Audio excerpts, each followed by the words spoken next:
Bonjour à toutes et bonjour à tous. Eve et Tofi aux commandes du podcast des amoureux du cinéma, de tous les cinémas, dont le cinéma en salle. C'est le podcast cinécritique numéro 126 du 15 juillet 2020. Bonjour cher Tofi. Bonjour Eve et bonjour à tous. Alors Tofi, je pense qu'on peut dire que le cinéma en salle est reparti, non ? Oui et non Eve, depuis le 22 juin, les salles de cinéma sont effectivement rouvertes en France après un confinement de 3 mois, mais dire que la situation est revenue comme avant est un peu prématuré. En effet, le nombre de films disponibles est très inférieur à la normale, surtout en ces périodes de vacances. Les grosses locomotives hollywoodiennes sont absentes et reportées à fin août ou à septembre, en raison de la situation sanitaire aux États-Unis qui pousse les producteurs et distributeurs à retarder les sorties mondiales.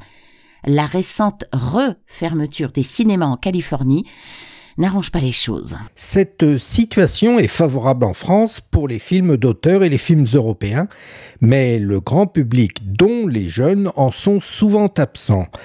La fréquentation, même si elle augmente, est encore très inférieure à l'année dernière à la même époque. Cette semaine, les nouveaux films sont sortis exceptionnellement le mardi et se cumulent avec ceux sortis la semaine dernière en raison du jour de la fête nationale. Les premiers retours de fréquentation de ce mardi férié étaient favorables. On évitera soigneusement la comédie française Divorce Club, un poussif challenge de poncifs éculés. On vous conseille le nouveau film de François Ozon, Été 85. Ça va mon chéri? Ouais. Mon Dieu, mais qu'est-ce que tu lui as fait? Maman, ça chavirait, c'est tout, c'est rien. Un bon bachot, c'est tout ce qu'il te faut. Allez! Avec ta mère, vous faites ça à tous les mecs qui chavirent. C'est que c'est ma première fois. Hein. Tu te détends, tu résistes jamais au mouvement. Tu te laisses aller. Ça fait plaisir à voir tous les deux. Salut beau mec. Toi et moi, on a des milliers de balades à faire ensemble. L'été de ses 16 ans, Alexis, lors d'une sortie en mer sur la côte normande, est sauvé héroïquement du naufrage par David, 18 ans. Alexis vient de rencontrer l'ami de ses rêves. Mais le rêve dure-t-il plus d'un été ? Et c'est l'été 85. Le film décrit la rencontre entre deux adolescents qui passent de l'idylle au tragique dans un emballage romanesque et poétique. Loin du teen movie, classique et trop simple, il juxtapose les pièces d'un puzzle à reconstituer. La mise en scène toujours à la bonne distance et surtout l'interprétation épatante des deux principaux acteurs, les inconnus Félix Lefebvre et Benjamin Voisin, font de cette production à la patine rétro de la pellicule une réussite. Été 85 est librement adapté du roman du romancier britannique Aidan Chambers, La danse du coucou. Cette histoire d'amour universelle se déroule dans la réalité sociale de la station balnéaire ouvrière du Tréport aux falaises impressionnantes. Cette ville est restée dans son jus au niveau des décors, avec des bâtiments construits dans les années 60 et une image renforcée par un tournage en pellicule. Le film est accompagné d'une musique sexy, romantique et nostalgique de Jean-Benoît Dunkel du groupe R, qui rappelle les débuts de l'utilisation de l'électronique, dont le cinéaste a toujours aimé le travail au sein du groupe R. On se laisse bercer par cette production nostalgique non numérique qui valorise les contacts sociaux, les dialogues et qui est portée par une musique enivrante. Cela fait du bien un très beau moment de cinéma. You can't even land. I don't know why she spends the whole session with you. Yeah, that's probably because you ain't that much fun to hang out with. Dad? Who are you? Nice to meet you, sis. Notre second film est une production britannique qui s'appelle L'Envolée, un premier film de Eva Riley, sorti la semaine dernière avec Frankie Box, Alfie Digan et Charlene White. C'est un film qui puise dans l'énergie de la jeunesse et a choisi la thématique de la gymnastique, car son mélange de prouesse technique et d'expression artistique est très visuel. L'Envolée se situe à Brighton, au sud de l'Angleterre, et baigne dans une lumière inhabituelle dans les productions britanniques. D'origine écossaise, la réalisatrice nous livre un premier film entre ombre et lumière, détaillant les premiers contacts entre un frère et sa demi-sœur à la fin de l'adolescence. Un récit d'apprentissage peut-être pas d'une originalité folle, mais suffisamment dynamique pour qu'on oublie que son scénario manque certainement d'ampleur. Il reste néanmoins un film d'une énergie communicative. Une nouvelle réalisatrice à suivre pour un film frais et insouciant. Tu sais que t'es le seul chauffeur dans tout Paris à jouer cette musique? T'as pourtant pas l'air d'un clubbeur. Je t'attitude. Payé et tout.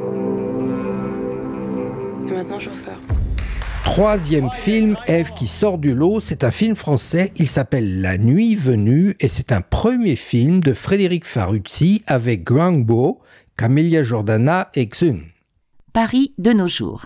Jin, jeune immigré sans papier, est un chauffeur de VTC soumis à la mafia chinoise depuis son arrivée en France il y a 5 ans. Cet ancien DJ, passionné d'électro, est sur le point de solder sa dette en multipliant les heures de conduite. Une nuit, au sortir d'une boîte, une troublante jeune femme, Naomi, monte à bord de sa berline. Intriguée par Jin et entêtée par sa musique, elle lui propose d'être son chauffeur attitré pour ses virées nocturnes. Au fil de leur course dans la ville interlope, une histoire naît entre ces deux noctambules solitaires et pousse Jin à enfreindre les règles du milieu. Fasciné par le monde de la nuit, on cite le réalisateur. J'ai longtemps été un noctambule, j'aime Paris la nuit, c'est un moment où la norme se mélange à la marge et cela conduit à des rencontres qui ne pourraient pas se produire le jour. Film noir sur la nuit, excusez l'expression, on découvre la communauté chinoise de Paris qui est ici montrée dans sa face sombre, entourée d'une mafia qui tient sous sa coupe des immigrés clandestins avec d'énormes moyens coercitifs. Grâce au magnifique travail sur les lumières de la ville ciselé par le chef opérateur Antoine Parouti et au fond musical de Ron, on est en présence d'un premier film prometteur. Nous parlions de La Nuit venue de Frédéric Farucci.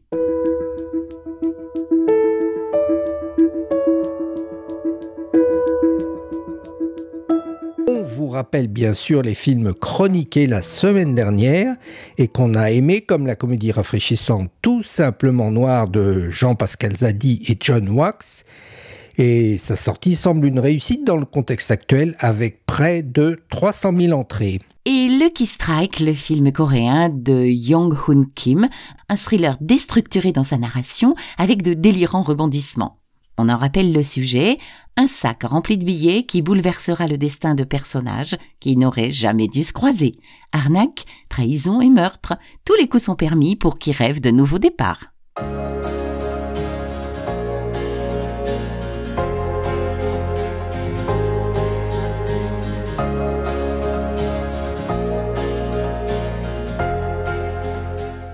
On terminera, Ève, par des conseils sur la chaîne OCS ainsi que le Louis Buñuel en juillet. L'occasion de revoir les classiques de ce réalisateur d'origine espagnole inclassable avec les films suivants: Le charme discret de la bourgeoisie, Cet obscur objet du désir, Le fantôme de la liberté, Tristana et Belle de jour. Né en Espagne en 1900, Buñuel se fait connaître dans les dernières années du cinéma muet comme metteur en scène surréaliste d'avant-garde travaillant aux côtés de Salvador Dalí et du groupe surréaliste parisien autour d'André Breton. Sa création la plus marquante de cette époque est le court-métrage Un chien andalou de 1929 qui fait scandale. Il compose une œuvre insaisissable, inégale, réfractaire à toute récupération idéologique, d'un caractère souvent iconoclaste et subversif, mais où la dénonciation d'une bourgeoisie figée et hypocrite constitue l'un des thèmes de prédilection. Il travaillera avec un casting d'exception, avec notamment son acteur fétiche Fernando Rey, mais aussi Jeanne Moreau, Michel Piccoli, Catherine Deneuve, Delphine Seyrig, Stéphane Audran, Bulogier et Jean-Pierre Cassel. Il obtiendra la Palme d'Or au Festival de Cannes en 1961 avec Viridiana, Mais le film provoque d'importants remous politiques, diplomatiques et religieux, notamment pour la représentation finale, parodie de la scène, d'indigents qui s'emparent de la demeure de propriétaires terriens et se livrent à une orgie. Tout un programme. On vous le rappelle, le festival Louise Buñuel, en juillet sur OCS. On termine par le conseil de lecture avec un roman, Tofi. Et oui, Ève, il s'agit du roman de l'américaine Joyce Carol Oates qui s'appelle « Les Chutes ».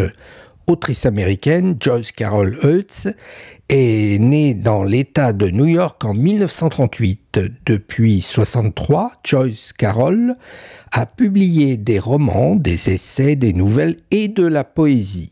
Au total, plus de 70 titres. Elle a aussi écrit plusieurs romans policiers sous les pseudonymes de Rosamund Smith et de Lauren Kelly. Elle a figuré 2 fois parmi les finalistes du prix Nobel de littérature. Son roman Blonde, en 2000, inspiré de la vie de Marilyn Monroe, est publié pratiquement dans le monde entier et lui a valu les éloges unanimes de la critique internationale, tout comme le roman Les Chutes en 2004, avec lequel elle remporte en France le prix Féminin étranger. En voici le sujet. Veuve au matin d'une nuit de noces hallucinante, lorsque son époux, un jeune pasteur, se suicide en se jetant dans les chutes du Niagara, Aria Lee Trail se considère désormais comme vouée au malheur. Pourtant, au cours de la semaine de veille au bord de l'abîme, en attendant qu'on retrouve le corps de son mari d'un jour, la veuve blanche des chutes, ainsi que la presse l'a surnommée avant d'en faire une légende, attire l'attention de Dirk Barnaby, un brillant avocat au cœur tendre, fasciné par cette jeune femme étrange. Une passion improbable et néanmoins absolue lie très vite ce couple qui va connaître 10 ans d'un bonheur total avant que la malédiction des chutes s'abatte de nouveau sur la famille. Des amours, trahisons, meurtres, c'est aux enfants Barnaby qu'il reviendra de découvrir les secrets de la tragédie qui a détruit la vie de leurs parents. Une quête qui les obligera à affronter non seulement leur histoire personnelle, mais aussi un sombre épisode du passé de l'Amérique. Un roman aussi beau et tumultueux que ses chutes au charme maléfique. Et c'est sur ce clin d'œil romanesque que toute l'équipe de Cinécritique vous souhaite un très bon retour au cinéma. Cinécritique, c'est en plus d'un podcast, un site web où vous retrouverez toutes nos critiques de films et nous sommes présents sur Twitter et Facebook. Cinécritique avec un K. N'hésitez pas à parler de notre podcast autour de vous, de vous abonner et de le noter à partir de votre application préférée. Vous ne pouvez pas nous louper, le podcast Cinécritique est référencé sur SoundCloud, Apple Podcasts, Spotify, Deezer et YouTube. Très bonne semaine à toutes et tous et à mercredi prochain.